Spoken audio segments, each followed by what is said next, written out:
Hi guys, and welcome back to another match preview as Forest will host Brighton and Hove and Albion. No, it's not the end there. And we got my good mate Adam from Together BHA. Make sure you subscribed. The link's pinned in the title, in the comments, in the description. You know the drill. Go show him some love because me and Adam have some good old banter over on Loaded Mag. And I gotta say, Adam, I do love debating with you over there because you are quite knowledgeable on your football knowledge and you tend to challenge me, mate. So good to see you, bro. How are you? That's a massive compliment from you. I appreciate it. It is, yeah. Yeah, Chat GPT gives me all the answers I need. Nice. It's good to be here, mate. I appreciate you having me on. I'm not particularly excited about this weekend's game, but we'll see what happens. Well, what are you saying with your form, man? I know we've discussed it over on Loaded Mag, but it's been very inconsistent. A lot of draws, really, for me, looking at it. I remember when you were fourth a few weeks ago talking about Champions League, and I told you position means nothing, and you didn't heed my warning, man. And since my warning, that was literally the trigger point. Well, you know what it's like. I know. When you're doing well in the league, you gotta puff your chest out a little bit and enjoy it. Because you know it's not sides that aren't traditionally in the top six like ours. We got to enjoy it while we can.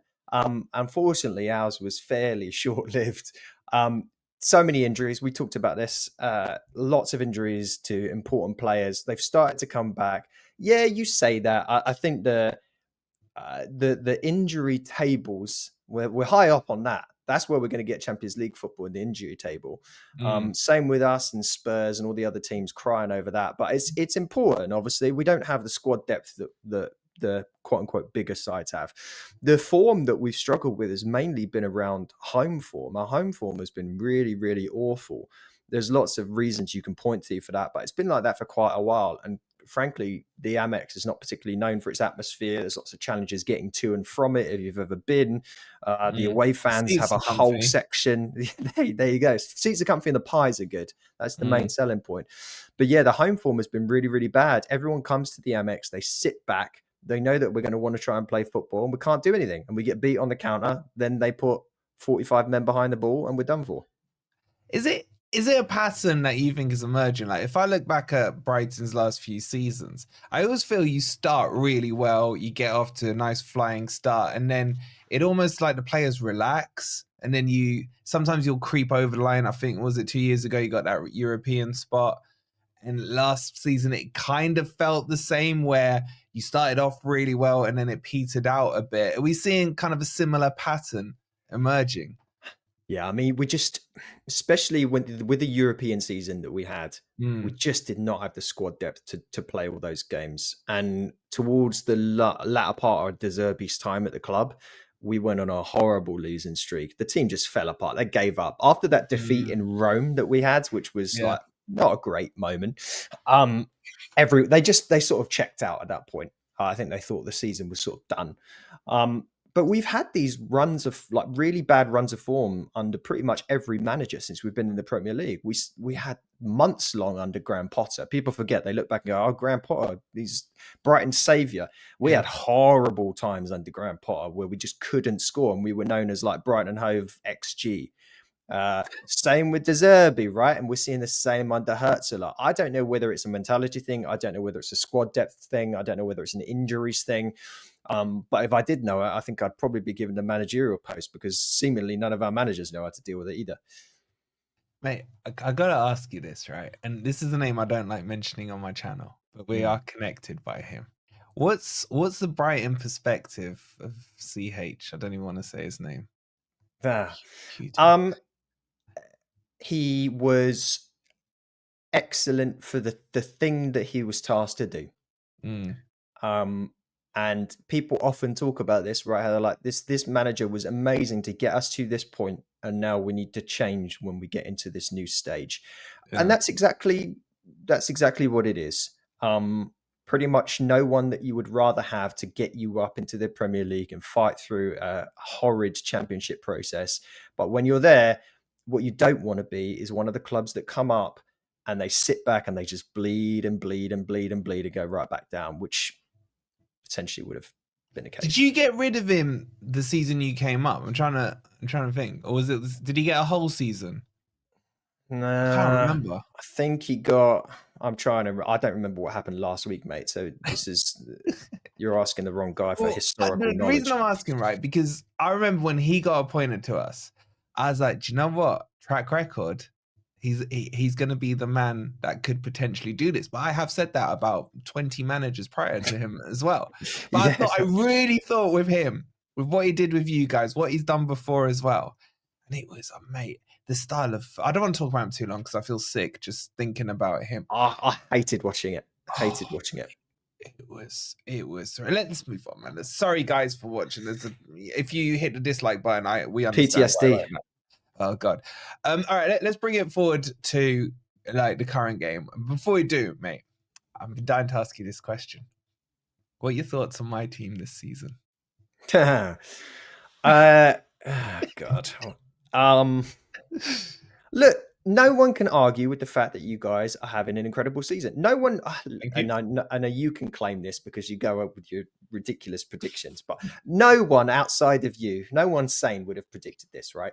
But I don't think anyone begrudges it because everyone wants to break up this idea of the money six, and that's what's happening. So frankly, I don't care who's doing it as long as someone's messing up that status quo. I'm happy about it, and I hope you guys can continue, not at the detriment of us, obviously, but I hope you guys can continue and it doesn't fall off, and this 5-0 ends up being, the start of something horrible. Because if you can disrupt it a little bit, that would be nice, wouldn't it? I'm not even going to mention the team that begins with L because everyone tries to invoke that season that they had. I think let's leave that as a 1 in a million situation. If you guys can get top 6, wow, that'd be incredible. Could you imagine how unbearable I'd be if we won the league, mate? I mean, I'm unbearable now. It's hard to. That's honestly one of the hardest things to predict because I feel like you've hit a ceiling, but it might be one of those glass ceilings which just breaks through and you become, or you've evolved into something even worse. But yeah, I don't know. You got to think, like, I started watching football properly. Like 91 was the first Forest game I remember in the FA Cup final against Spurs. It's been pain ever since, with maybe a couple of little, Frank Clark's era. Then we got promoted, Van Hooijdonk and all that stuff. Yeah. Outside of that, mate, and obviously Cooper's one. Outside of that, it's been pretty painful. So I've got all this ready to come out. Yeah. Years and years of watching football. I'm just ready. But Liverpool are putting a bit of a gap on us now. But I do agree with you. 6th and up would be phenomenal. And even though I think you lot are irrelevant, I wouldn't mind you breaking it up as well. Do you know what I mean? Just like shake it up. Because the idea of that big 6 being broken up, it's what football needs, mate. It's what football needs. As the further we can get away from this silliness around basically just this pay to play, which is obviously what it's become, and it's being reinforced by the mechanisms that they're putting in to basically get away from that, right? All of the fair play and all that stuff that's happening. So, well, actually, that just makes it even worse. So anything that we can do to get away from that, that's why I love seeing, as much as I hate it in some ways because they're messing with us, Bournemouth, Fulham, like these sides that are in this area where they're causing hassle to the Man Uniteds and the Spurs of the world. That's great. Like more of that. Yeah. All right. In terms of our players, though, bring it back to Forest, bro. Who's scaring you for the weekend? Like, who you've had your eye on, if anyone, that you're worried about with your style of football coming up against us? I think we don't suit you playing. You suit us. Your style suits us. You know what I'm saying? So, like, looking at this game, like, is anyone in particular you wouldn't mind being injured for the weekend kind of thing? Your manager. I think the obvious thing is people will say things like Chris Wood, right? The guy that's been in form. But for me, it's not that. For me, it's, are we going to be able to score against you? So it's your back line that's the problem for me. Like, can we recreate what happened last weekend in some way, shape, or form? And not to make it too much about Brighton, because I know this is a Forest podcast, and go for it, man. The viewers are always interested. Our players need to actually create chances and opportunities, which they just did not do against Everton. Like, not being able to create 1 XG at home against Everton is actually embarrassing, like fully embarrassing. especially with the players that we've got at our disposal. And what we saw against them is we have players like João Pedro having to come back and play the Harry Kane for England role, where he's basically like in our own half to retrieve the ball to make something happen. And our playmakers were our centre backs because everything was so deep. So it's almost like, I don't want us to get in a position where we go a goal behind and you guys can then play your game and sit back and play that counter game, because we get killed on counter attacks, quick pace on the wings, which you guys have. So if you want to call out certain players, you know, your Langers of the world and whatnot, that will rip us apart because we'll be so pushed up. Our centre backs aren't pacey enough to keep up with pace. And that's obviously going to be a killer. We can't concede. We've got to get ahead. We've got to play our game, as cliche as that sounds. So we've got to get past your defence. See, this is why, and I'm not even trying. This is why I mean it in terms of your football knowledge. You understand football, because a lot of people, you know, when they haven't watched Forest much, they'll say Wood, Morgan, Gibbs White, and whatever. But you're picking out stuff that I agree with, is that defence, and I do tend to agree with you. I think the first goal, another cliche, becomes the most important. If you score it, we may see what happened at Bournemouth last week with Forest, the way that there was no real plan B. You know, our plan B is, if we're winning, we have a plan B. If we're losing, because it hasn't happened that much, I think we've been ahead in like 80% of I our looked games. that up yesterday. Yeah, I couldn't believe the amount of times you scored first and then you were able to just then sit on that lead. It's amazing. It's like the only I think outside of the Bournemouth match, the only couple of times we've been behind was against you, even though we were ahead, and we ended up drawing that one. Villa, which we ended up winning, and who was the other one? Fulham. Villa, yeah. And obviously the ones we lost. We won't talk about Man City and Arsenal. But outside of those, when we've taken the lead, we've at least come away with 1 point, if not 3. So I agree with you. First goal is crucial in this game. So how do you see it going? Do you think that, from both perspectives, I'd be interested to hear what you think, Adam. Do you think your boys are going to go out there on the front foot and attack? Or do you think they would have looked at the Bournemouth game and thought to themselves, Forest don't really press that high. Maybe we just give them the ball and see what happens? Or do you think you'll just play your style? Well, it's funny, right? You talk about how Nuno's kind of got plan A and plan A for the most part. Same with Hurzler, but just on the other side.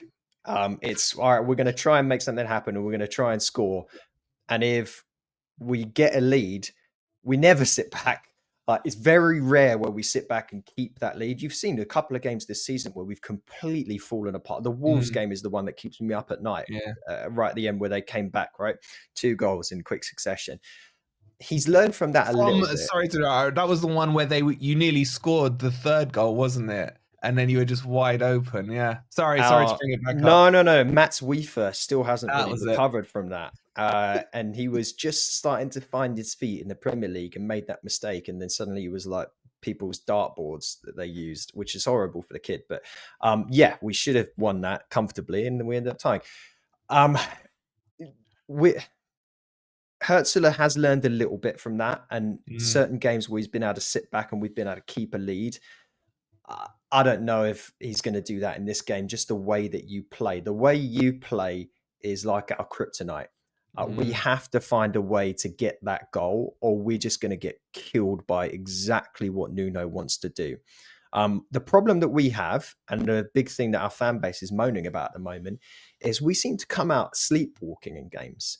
And we do nothing. And the first half, we just like stroll through the game. And by the way, we do this in the games that we win as well. Like the game that we had against there was the Ipswich game. We did nothing in the first half. If you had the misfortune of watching that game, because I think it was on TV, what happens is we do nothing, we either concede or it's 0-0, and suddenly Hurzler's got to shake them at half time, and then we come out and we look like this completely different side. And what we're all frustrated about is, why can't we just do this straight away? So I would love to see us start on the front foot. I've not seen it so far this season, though. I really haven't. You know what? When we played Liverpool, all my Liverpool mates were saying the same thing. They were like, not that I'm comparing you to Liverpool right now. But they were saying first half, they're just dead zombies in that first half. And then they wake up in the second half. But when they wake up properly. Yeah. And I was like, really? And then that's what happened when we played, and we got our goal after 8 minutes. We held him out in the second half. He made his changes with Jota coming on and what have you, and they bombarded us for like half an hour. So it'll be interesting to see if that does play out, because I felt they didn't change their plan. They could have beaten Forest as well if Slot had just tweaked his ideas. But it just seems to me that apart from Bournemouth and Newcastle, most teams that we've come up against ignore how we're playing and are more focused on their style, and it ends up playing into Nuno's hands, if you know what I mean. I completely, because we used to get the same type of treatment. I'm not saying that we've now gone beyond that, but we've just been, people know how to play against our style now. And the reason why a lot of us think that our away form is better than our home form is people come to the Amex and they go, all right, we know Brighton like to play football. They like to try and score under this manager. What we're going to do is we're going to just, we'll sit and we'll then try and capitalize on their mistakes.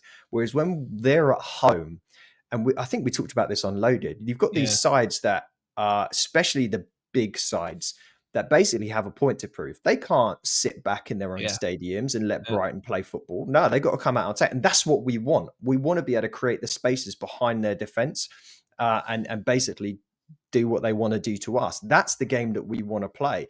And it works when we're away from home. So that's why Brighton have, over the last few years, almost preferred to play those big sides, because we want them to come out and push up. We just don't have the players that your Liverpools and Man Cities have to break down the annoyingly phrased low block. We need them to push up. That's the only way we're better than. That's why the sum of the parts, whatever the freaking phrase is that I can't remember. Like, our players are good now. We spent a lot of money, but they're still not at the level to beat those players one for one. We have to do something different. Yeah, I hear you, because we did that to you. I remember the first season we came back. It was almost like a turning point in our season. I doubt you'll remember the game, because it was one of the worst games I ever watched, where it finished 0-0 at your ground. And Forest was not interested in even coming out of our own half. It was like, we have to get a point. Yep. And it was just like 11 men behind the ball. And that then shaped the way we stayed up under Cooper that season. And I think since that season, everyone does give Brighton the respect that they deserve. You know, I'm not bantering you here. We're being serious for once. And you know, I think you're right. That's why potentially your away form is better, because the onus is on the home team to have to come out, which is not what we do. Even at home. That's why I'm worried. That's why I'm worried. He's like, I don't care. This is the game plan. Home, away, on the moon, whatever. This is what we're doing. I guess my worry is if Nuno decides after that 5-0 drubbing that he has to show some attacking intent. I hope he doesn't, especially against you. So I think it's going to be a fascinating game, mate. How are you calling it? The thing is, right, if you'd have asked me after the Man United game, you get a different response. But after what happened with this Everton game, my expectations are in the basement. And I just, before I answer you, I know you probably talked about this a ton on your videos and whatnot, but that's why Nuno's interesting to me, just in terms of his managerial approach and how he's worked at certain clubs. And this has been talked endlessly, but how it's almost like that style. You can't do it at some of the other clubs where he's failed at, but at Forest and certain other clubs that are, with all due respect, because I'd put us in the same area, right in the second tier down of the Premier League. Typically, it works, right? Because it's you don't have to come out and be something that you're not and that doesn't suit his style, which is why it works so nicely for you. For this game, I think I'd be crazy if I said we could, we'll walk away with 3 points here. The problem is, though, we didn't look like we could score against Everton, and we can't defend. So I can't say that I fancy you for a win, but I could very easily see that you're going to win this. I just got to hope we get the first goal and we can get a point, 1-1 or something like that. Yeah, I know what you're doing here. Don't think I can't see through you. You're setting me up ready for next week when we're on Loaded Mag. Yeah. No. I be wouldn't do like, that to you. Even I expected Forest to win, you're going to be saying, yeah? And you still didn't win. The slump is real. I know where you're going with this, Adam. The pressure's on you guys, right? You guys are in a title race, to use your words, right? You guys are in a title race. You're at home. You're the title challengers. The pressure is on you to come out and make something happen. We're just the plucky little seagulls that just couldn't beat, that just lost to Everton at home. So, it's all on you guys. All right, so give me your score then. 1-1. I'll go 1-1. 1-1. All right. I don't know, man. Like, you are making me more excited that Forest could win. I just know Forest to Forest. I probably would agree with you, I could see it being 1-0. I can't remember what the score was last season. Was that the one where you lot tried to break Nico Williams' leg and there was no red card for it? I think that might have been at your ground.